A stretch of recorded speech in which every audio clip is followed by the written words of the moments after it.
Dr. Bill Crawford here, psychologist, speaker, author of 8 books, host of 2 PBS specials. Here again to bring you another tip on how to help you create the life you want. Specifically, how to use my life from the top of the mind philosophy to bring more clarity, confidence, creativity into everything you do. Today, I want to talk about what I call step 2 in my 6-step process of dealing with difficult people effectively. In step 1, we've talked about the importance of coming from what I call the top of the mind. For those of you who follow my life from the top of the mind philosophy, you know we got these 3 parts of the brain: brainstem, limbic system, neocortex. Neocortex is what I call the top of the mind. This is where we have access to our best interpersonal skills, problem-solving skills, clarity, confidence, creativity, compassion, etc. So in part 1, or step 1, I talked about the importance of going into a conversation centered and focused versus rattled and worried and frustrated, and being able to stay centered and focused throughout the conversation. Because if we go into a situation worried or frustrated, which is often easy to do when we're dealing with a difficult person, because there's a part of us that's worried about their behavior or worried about them listening to us or really hearing what we have to say is valuable. If we go in worried, we are actually coming from these lower 20% of the brain. This is the unconscious part of the brain. This is the reactive part of the brain. So if we want to be able to respond versus react and be able to do it in a way that stayed center versus being thrown off center, we got to be willing to go into the conversation in the top of the mind, clear about the qualities and characteristics we want to bring to this conversation, no matter what they say, no matter what they do. Easier said than done, but really important. I call it necessary, but not sufficient to being effective with people. Step 2, I believe, is really new. A lot of people have learned that going into a conversation, clear, confident, creative is a good idea. I like tying the neuroscience to that, but still, it's not brand new.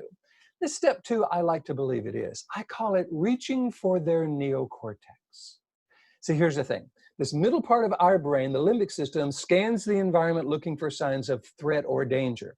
Unfortunately, it's not very smart, and it's working with old software, so it has a tendency to interpret almost anything negative as dangerous and throws us into the part of the brain that's designed to deal with danger. That means when we're dealing with a difficult person and all we see is their difficult behavior, all we see is the difficult part of who they are, that has a tendency to engage our lower brain because this middle brain is kind of painting their entire being with this difficult person brush. Plus, if you've ever tried to talk to someone when they're being resistant or argumentative or stubborn, and you tell them they just need to stop being so difficult, have you noticed they don't say, well, thank you for sharing, I feel so much better now? No, they get worse. So what I like to do is what I call reach for their neocortex. We've got to recognize that this is who they are right now when they're stuck in the lower brain, but who are they when they're coming from the upper 80% of the brain? It's really important to ask this question because that's the part of them that you're going to eventually partner with and connect with in order to create a solution-focused conversation a little bit later in the model. So if they're a part of your organization, what do they do well? Hopefully they do something well, or really, why are they part of your organization? So imagine them doing what they do really well, because this is where they're confident, this is where they're in their wheelhouse. Chances are this is where they're coming from, this upper 80% of the brain.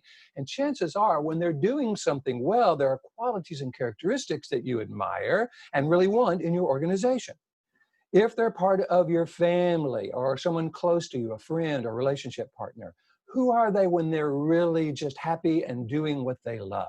Because again, that's the part of them that you love. That's the part of them that you really want to connect with. Now, this is so much easier said than done because as long as we've been on the planet, our middle brain has kind of kept us alert and worried about difficult people because according to the middle brain, they pose a threat.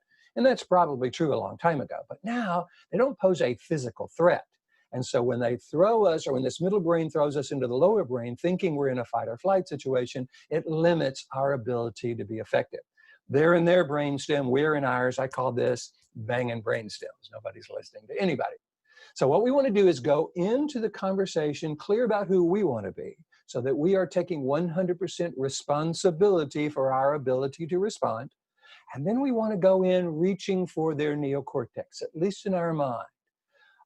It's going to be really important to know what this is because at some point we're going to want to connect with that part of the brain by acknowledging who they are when they are at their best. There's a great quote from a person by the name of Neil Donald Walsh. He says, True vision is the ability to see in another more than they are showing you. I think that's really important because what we want to do is make sure we're not just kind of seeing their mask.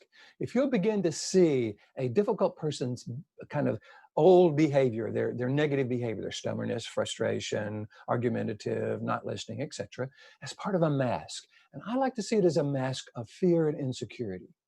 They're afraid we don't like them. They're afraid we're not going to listen to them. They're afraid we're going to tell them they're wrong. They're afraid that we're going to argue with them. They're afraid we're not going to do what they want us to do. They're afraid we're going to punish them. We're afraid we're going to fire them. If we can start seeing this behavior as a mask of fear and insecurity, then our goal is to look beyond the mask. Because if we just see the mask, we're going to get thrown into that lower 20% of the brain. So what I would encourage you to consider is this. You want to go into a situation, number one, clear about who you want to be, not kind of reacting to them, but responding in a way that has you centered and focused, and reaching for their neocortex. Hold an image in your mind of who they are at their best, as well as who they are when they're being difficult. That allows you to kind of separate out who they are in that lower brain, who they are when they're coming from the upper brain, because it is the upper brain, this receptive brain, that is going to be critical for us to be able to connect with a little bit later in the model. Hope you're enjoying this. Next week, I'm going to show you part 3 or step 3 in this 6-step process, critical to being effective with difficult people. In the meantime, what I would encourage you to do is just start thinking about conversations in the past where maybe it didn't go well.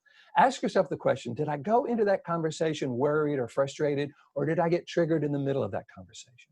Was I just looking at their negative behavior, or was I able to hold a vision of who they are when they're in that lower brain, as well as who they are when they are at their best? And if either question to that was no, I wasn't able to do that, then what we want to do is do that differently going forward. I hope to help you with that and give you as many tools and examples of that as possible. And I look forward to seeing you in the next video. By the way, here's to you bringing more clarity, confidence, creativity into everything you do, including dealing with difficult people. And I will look forward to seeing you in the future.